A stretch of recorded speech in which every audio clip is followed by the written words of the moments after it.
Mheshimiwa Mwenyekiti, nami niungane na wachangiaji wenzangu kumpongeza sana Mheshimiwa Rais Dr. Samia Suluhu Hassan kwa kazi kubwa ambayo wanaifanya. Lakini pia kwa hotuba yake ya jana, kwa kweli Mheshimiwa Mwenyekiti, ukisikiliza kwa umakini basi utajua kwamba tunaye kiongozi wa namna gani kwenye taifa hili. Lakini Mheshimiwa Mwenyekiti, nimshukuru sana Mheshimiwa Rais kwa kutuletea fedha nyingi katika jimbo la Tabora mjini kwa ajili ya ujenzi wa shule za msingi pamoja na ukarabati, lakini pia tumeletewa fedha kwa ajili ya ujenzi wa zahanati katika kata ya Ikomwa, lakini bado kuna fedha nyingine ambazo zimeletwa katika miradi mbalimbali katika jimbo la Tabora mjini. Namshukuru sana Mheshimiwa Rais, mama yangu mpenzi Dr. Samia Suluhu Hassan kwa kuliona jimbo la Tabora, lakini mkoa mzima wa Tabora. Na Mheshimiwa Rais tunamshukuru kwa kuona mkoa wa Tabora na mikoa mingine ya pembezoni ambayo Mheshimiwa Mwenyekiti tumekuwa tukizungumza mambo mengi, na tangu ameingia ameweza kuyatendea haki kweli kweli. Na nashukuru sana wananchi wa jimbo langu la Tabora mjini kwa kuniamini na kunipa kura za kishindo kuja kuwawakilisha katika bunge hili la 13.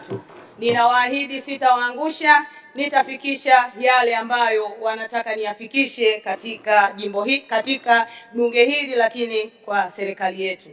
Mheshimiwa Mwenyekiti, na mimi naomba nichangie katika hotuba hii ya Waziri Mkuu, na mimi nitajielekeza kwenye Wizara ya TAMISEMI.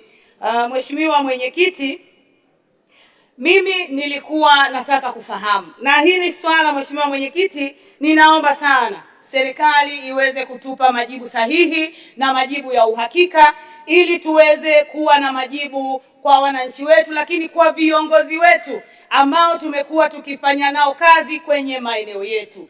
Mheshimiwa Mwenyekiti, kimekuwa ni kilio kikubwa sana kwa wabunge wengi katika bunge hili kutaka kujua mustakabali wa wenye viti wa serikali za mitaa katika maeneo yetu. Mheshimiwa Mwenyekiti, sisi ni wabunge, tunafanya kazi kwa kushirikiana na wenye viti wa serikali za mitaa, lakini tunafanya kazi kwa kushirikiana na madiwani kwenye maeneo yetu. Mheshimiwa Mwenyekiti, swala la wenye viti wa serikali za mitaa limekuwa kama lina kigugumizi kidogo, lakini Mheshimiwa Mwenyekiti, viongozi hawa wako kisheria, kwa sababu tunafanya uchaguzi kila baada ya miaka 5 kuchagua wenye viti wa serikali za mitaa. Lakini Mheshimiwa Mwenyekiti, tutambue kwamba hawa wenye viti kwenye mitaa yetu, kwenye vijiji vyetu, kwenye vitongoji vyetu, ndio watu wa kwanza. Wakilala wanalala na wananchi wao, na wakiamka wanaamka nao kwenye changamoto na matatizo yao. Wamekuwa wakipokea kero na changamoto nyingi sana kabla hata sisi wabunge hazijatufikia. Kwa hiyo Mheshimiwa Mwenyekiti, niombe sana serikali kupitia ofisi ya Waziri Mkuu TAMISEMI waje na majibu ya kutupa sisi waheshimiwa wabunge, ili wenzetu kule wakituuliza tuwe na majibu sahihi ya kuweza kuwaelezea kuhusiana na swala zima, walau la wao pia kuweza kupatiwa hata posho za kufanya kazi katika kipindi ambacho wanafanya kazi wenye viti wetu hawa kwenye maeneo yetu. Lakini Mheshimiwa Mwenyekiti, hilo linakuja moja kwa moja pamoja na madiwani wetu ambao kwa kweli wabunge tumekuwa tukizungumza hapa kwa muda mrefu. Madiwani hawa nao wamekuwa wakifanya kazi kubwa,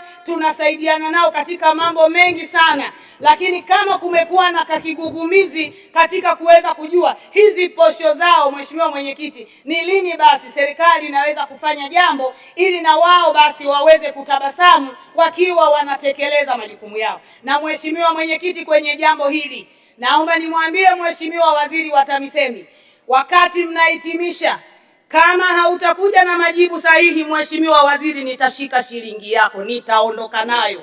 Njoo na majibu sahihi na sisi tupate majibu sahihi ya kuwaeleza wenzetu huko ambako tunafanya nao kazi hizi.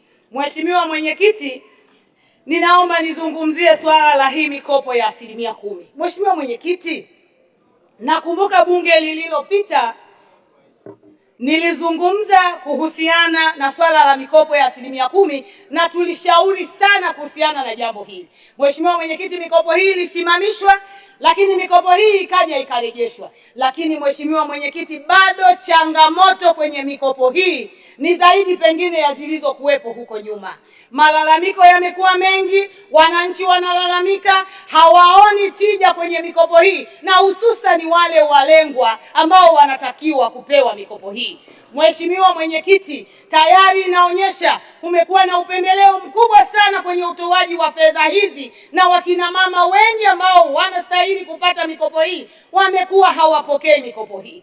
Mheshimiwa Mwenyekiti, tumekwenda kwenye kampeni.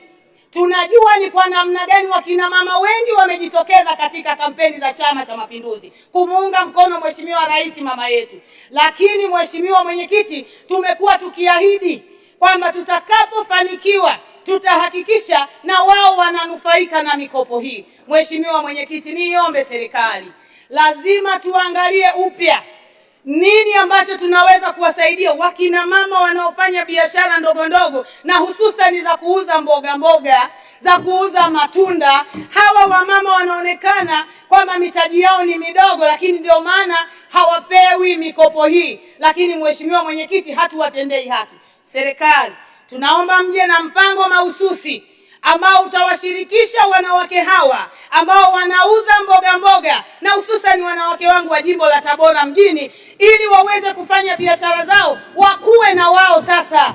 Kwa sababu Mheshimiwa Mwenyekiti, kama kila siku mama huyu atakuwa na mtaji wa shilingi 10,000, atakuwa lini? Mheshimiwa Mwenyekiti, naomba nitoe mfano mmoja na nimpongeze sana waziri wa vijana ndugu yangu Nanauka.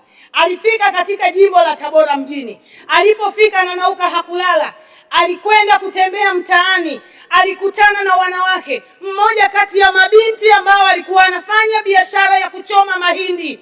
Mheshimiwa Nanauka alimuuliza, wewe dada, leo unachoma mahindi, nini unachokifikiria? Baada ya wewe kuchoma haya mahindi, huko mbele unafikiria nini? Yule binti alimwambia Mheshimiwa Nanauka, mimi nina mpango mzuri, na akamueleza nini ambacho ataweza kukifanya. Mheshimiwa Nanauka alimpa shilingi 300,000 ili aweze kufanya kile ambacho alikifikiria, aondoke pale kwenye biashara ya kuchoma mahindi.